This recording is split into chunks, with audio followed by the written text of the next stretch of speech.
저는 이순자입니다. 올해 68이죠. 평생을 시골에서 약국을 운영하다가 작년에 은퇴했습니다. 남편이 세상을 떠난 지 벌써 3년째가 되었네요. 자식들은 아들, 딸 하나씩 있는데 둘 다 서울에서 바쁘게 살고 있어요. 저는 혼자 남아서 이 작은 원룸에서 지내고 있습니다. 가끔 창밖을 바라보면서 생각해요. 이렇게 조용한 게 좋은 건지 나쁜 건지 모르겠어요. 시골 약국에서는 하루 종일 사람들이 드나들었거든요. 할머니들이 혈압약 타러 오시고 아이들이 감기약 사러 와서 떠들고. 그게 참 그립습니다. 어느 날 짐을 정리하다가 낡은 상자 하나를 발견했어요. 그 안에서 철제로 된 동전통이 나왔습니다. 아, 이게 여기 있었구나. 마음이 벅차올랐어요. 남편과 저는 약국 카운터 밑에 이 동전통을 놓고 살았거든요. 거스름 돈으로 받은 동전들을 하나씩 모았죠. 처음엔 그냥 재미로 시작했는데 어느새 습관이 되었어요. 여보, 이 동전들 언젠가는 써야지. 남편이 그런 말을 자주 했습니다. 그때마다 저는 웃으며 대답했어요. 아직 멀었어요. 더 모아야죠. 동전통을 들어보니 제법 무거웠습니다. 20년 넘게 모은 게 이 정도구나. 동전들이 부딪히는 소리가 났어요. 그 소리를 들으니 남편 목소리가 들리는 것 같았습니다. 저는 동전통을 무릎에 올려놓고 한참을 쓰다듬었어요. 이 작은 쇳덩어리 안에 우리 부부의 시간이 다 들어있다고 생각하니까요. 하나하나 모을 때마다 나눴던 대화들, 웃음소리들이 떠올랐습니다. 남편은 꼼꼼한 사람이었어요. 매일 저녁 약국 문을 닫고 나면 하루 매출을 정리했죠. 그러다가 동전이 나오면 꼭 이 통에 넣었습니다. 자, 또 하나 추가야. 그런 말을 하면서요. 저도 처음엔 별거 아니라고 생각했어요. 동전 몇 개로 뭘 하겠어요. 그런데 시간이 지나니까 의미가 달라졌습니다. 우리가 함께 만들어가는 뭔가 특별한 것이 된 거죠. 약국에 힘든 일이 있을 때도 있었어요. 매출이 안 나오는 달도 있었고 아픈 손님들을 보면서 마음 아픈 날도 많았습니다. 그럴 때마다 이 동전통이 힘이 되었어요. 작지만 꾸준히 쌓여가는 모습이 희망 같았거든요. 지금 생각해보니 그게 저희 부부 생활과 비슷했던 것 같아요. 큰 일은 아니지만 매일매일 조금씩 쌓아가는 산후. 그런 게 진짜 소중한 거였죠. 동전통을 다시 상자에 넣으면서 마음이 복잡해졌습니다. 이제 혼자 남은 저에게 이게 어떤 의미일까? 남편 없이 이 동전들을 어떻게 써야 할까? 그런 생각이 들었어요. 원룸 창문으로 저녁 해가 지고 있었습니다. 저는 차 한 잔을 끓여 마시면서 생각에 잠겼어요. 내일은 뭘 하며 지낼까? 이런 날들이 얼마나 더 계속될까? 하지만 동전통이 옆에 있으니까 그렇게 외롭지는 않았어요. 남편이 아직 곁에 있는 것 같은 느낌이었거든요. 언젠가는 써야지라던 남편 말이 자꾸 생각났습니다. 그날 밤 저는 동전통을 베개 맡에 두고 잤어요. 꿈에서 남편을 만날 수 있을 것 같았거든요. 정말로 남편이 나타나서 말했습니다. 여보, 이제 그 동전들 써도 돼요. 아침에 일어나니 현실이 다시 보였습니다. 통장 잔고를 확인해 보니 생각보다 빨리 줄어들고 있었어요. 시골에서는 집도 텃밭도 있어서 돈이 많이 안 들었는데 도시는 달랐습니다. 원룸 월세도 만만치 않고 모든 걸 사서 먹어야 하니까 생활비가 계속 나가더라고요. 버스비, 전기세, 가스비까지. 하나하나는 작은 돈이지만 모이면 큰 금액이었어요. 저는 며칠 동안 고민했습니다. 자식들한테 손을 벌릴 수는 없었어요. 둘 다 애들 키우느라 집 장만하느라 바쁜 걸 아니까요. 그리고 무엇보다 제 자존심이 허락하지 않았습니다. 그때 동전통이 눈에 들어왔어요. 20년 넘게 모은 돈이니까 제법 될 거예요. 남편 말대로 이제 쓸 때가 온 것 같았습니다. 동전통을 들고 가까운 은행을 찾았어요. 큰 은행이었습니다. 로비에 들어서니 사람들이 많았고 기계들이 여기저기 있었어요. 처음 보는 것들이라 어떻게 써야 할지 몰랐습니다. 번호표를 뽑고 기다리는데 마음이 두근거렸어요. 동전통이 생각보다 무거워서 손이 아팠죠. 그래도 참고 기다렸습니다. 드디어 제 차례가 왔어요. 20살 정도로 보이는 젊은 여직원이 앉아 있었습니다. 저는 동전통을 창구에 올려놓으면서 말했어요. 이 동전들을 입금하고 싶은데요. 직원이 동전통을 보더니 표정이 변했습니다. 귀찮다는 듯이 한숨을 쉬었어요. 어머니 이런 걸 아직도 모으셨어요? 요즘은 다 카드로 하는데 말이에요. 그 말이 가슴에 꽂혔습니다. 무시당한다는 느낌이었어요. 저는 목소리를 가다듬고 대답했습니다. 그래도 돈은 돈 아닌가요? 아니 그런 건 아니지만요. 이걸 다 세려면 시간이 오래 걸려요.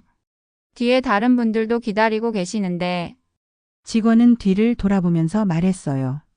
정말로 사람들이 줄을 서서 기다리고 있었습니다. 저는 괜히 미안한 마음이 들었어요. 그럼 어떻게 하면 될까요?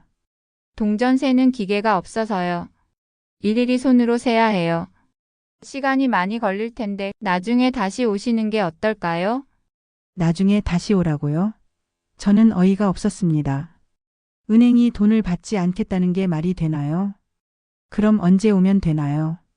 글쎄요. 한가한 시간에 오세요. 근데 정말 많네요. 이거 다 세는데 1시간은 걸릴 것 같은데 직원의 말투가 점점 짜증스러워졌어요. 마치 제가 괜한 일로 귀찮게 한다는 식이었습니다. 저는 화가 났지만 참았어요. 여기서 큰 소리 낼 수도 없고 다른 방법도 없어 보였거든요. 그럼 오늘은 안 되는 건가요? 안 된다는 건 아니지만 다른 업무도 많아서요. 그리고 이런 동전들은 보통 미리 전화해서 말씀해 주세요. 미리 전화하라고요? 그런 규칙이 있다는 걸 어떻게 알았겠어요? 저는 당황스러웠습니다. 뒤에서 기다리는 사람들이 웅성거리기 시작했어요. 저 할머니 뭐 하는 거야? 빨리 처리 좀 해봐. 그런 소리들이 들렸습니다. 저는 얼굴이 빨갛게 달아올랐어요. 창피함과 화가 동시에 치밀어 올랐습니다.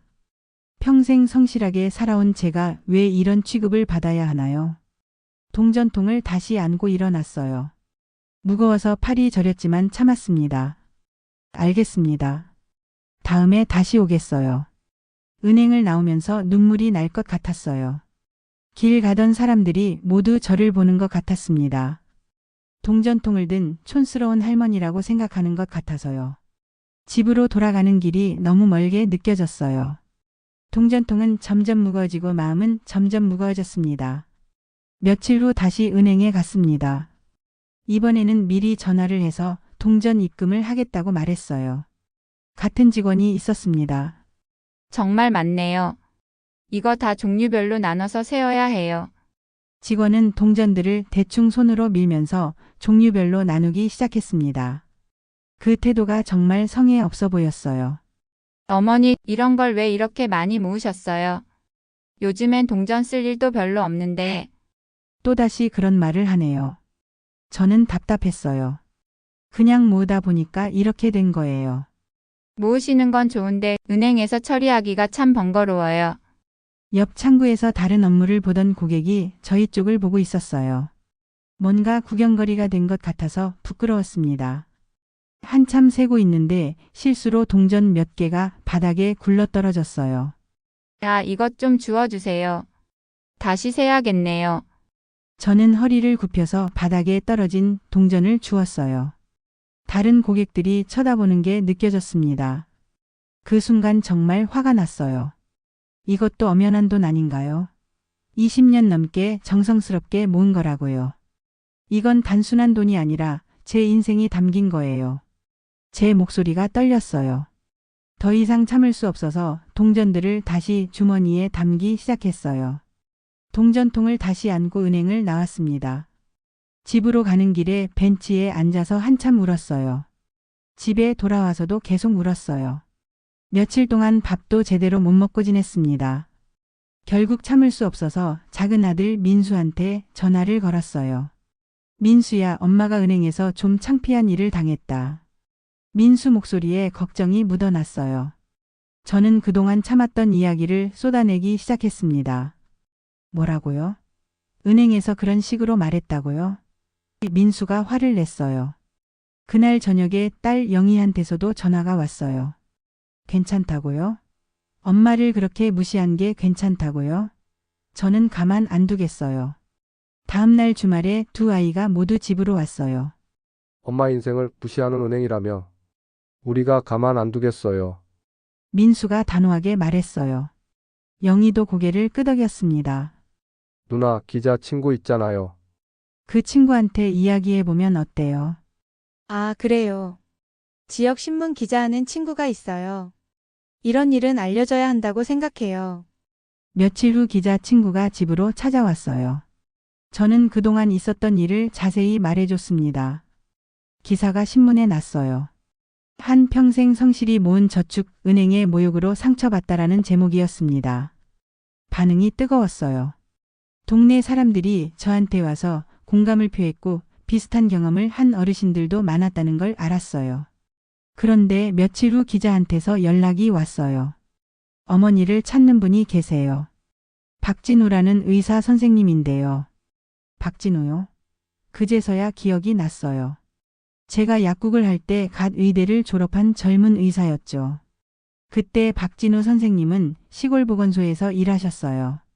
경험이 부족해서 처방전을 잘못 써오는 경우가 많았는데 그럴 때마다 저는 친절하게 설명해 드렸었어요.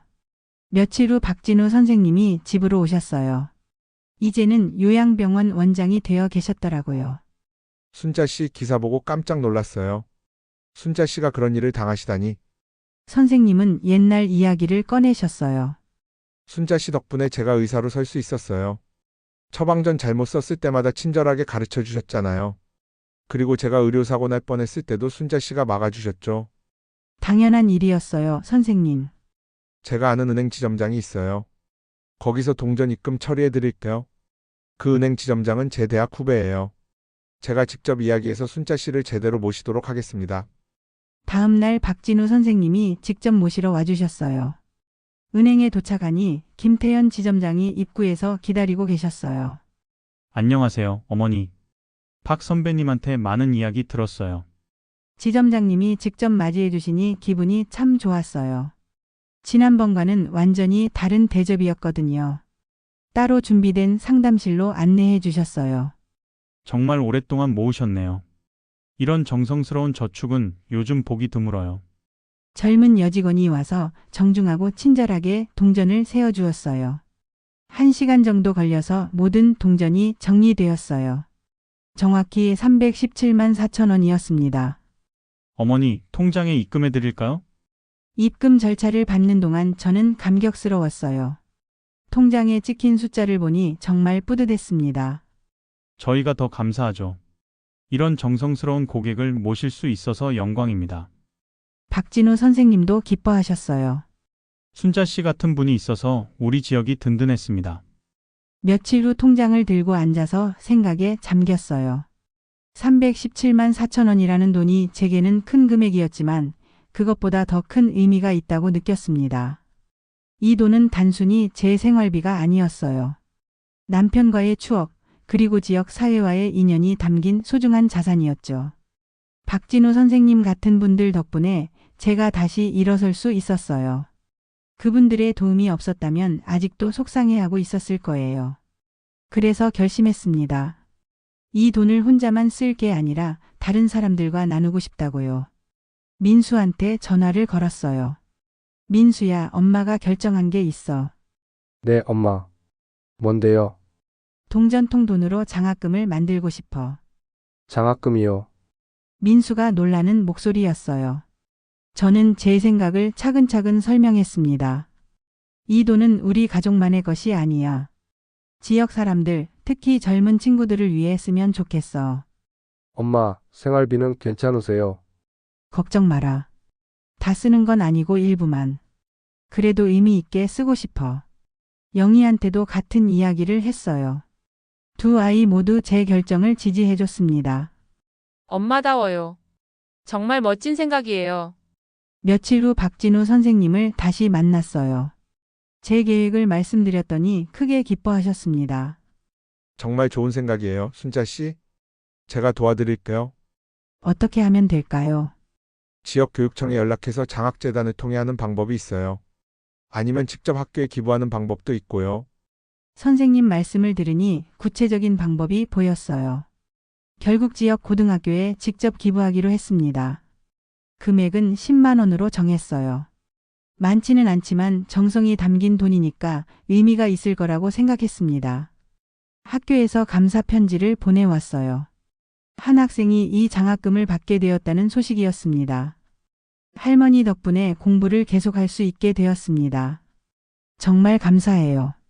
그 학생의 편지를 읽으니 마음이 뭉클했어요. 제 작은 나눔이 누군가에게는 큰 희망이 되었다는 걸 알 수 있었거든요. 남은 돈으로는 생활비도 하고 가끔 아이들한테 용돈도 줄 수 있었어요. 그리고 무엇보다 마음이 편해졌습니다. 어느 날 저녁 빈 동전통을 보면서 생각했어요. 이제 이 통에는 동전이 없지만 더 소중한 것들이 들어있다고 느껴졌습니다. 남편과의 추억, 자식들의 사랑, 이웃들의 관심, 그리고 새로운 인연들까지. 모든 게 이 작은 통에서 시작되었죠. 저는 동전통을 쓰다듬으면서 미소를 지었어요. 남편이 언젠가는 써야지라고 했던 그 말이 이제야 제대로 이루어진 것 같았습니다. 단순히 돈을 쓴 게 아니라 그 돈으로 더 큰 가치를 만들어낸 거죠. 사람들 사이의 정, 세대를 잇는 나눔, 그리고 희망까지. 이제 저는 이 동전통을 다시 채우기 시작했어요. 이번에는 혼자가 아니라 더 많은 사람들과 함께 말이에요. 가끔 장을 보고 거스름 돈이 나오면 동전통에 넣습니다. 그러면서 생각해요. 이 작은 동전 하나하나가 또 누군가에게 희망이 될 수 있겠다고. 동전통은 여전히 제 곁에 있어요. 이제는 단순한 저금통이 아니라 사람과 사람을 잇는 다리 같은 존재가 되었습니다. 남편이 살아계셨다면 분명히 기뻐하셨을 거예요. 여보 정말 잘했어요 라고 말씀하실 것 같아요. 저는 매일 저녁 동전통을 바라보면서 생각합니다. 내가 살아온 삶이 헛되지 않았다고, 앞으로도 의미 있는 삶을 살아가겠다고. 작은 동전 하나가 이렇게 큰 변화를 만들어낼 수 있다니. 정말 신기하고 고마운 일이에요. 이것이 바로 삶의 진짜 가치가 아닐까 생각해 봅니다.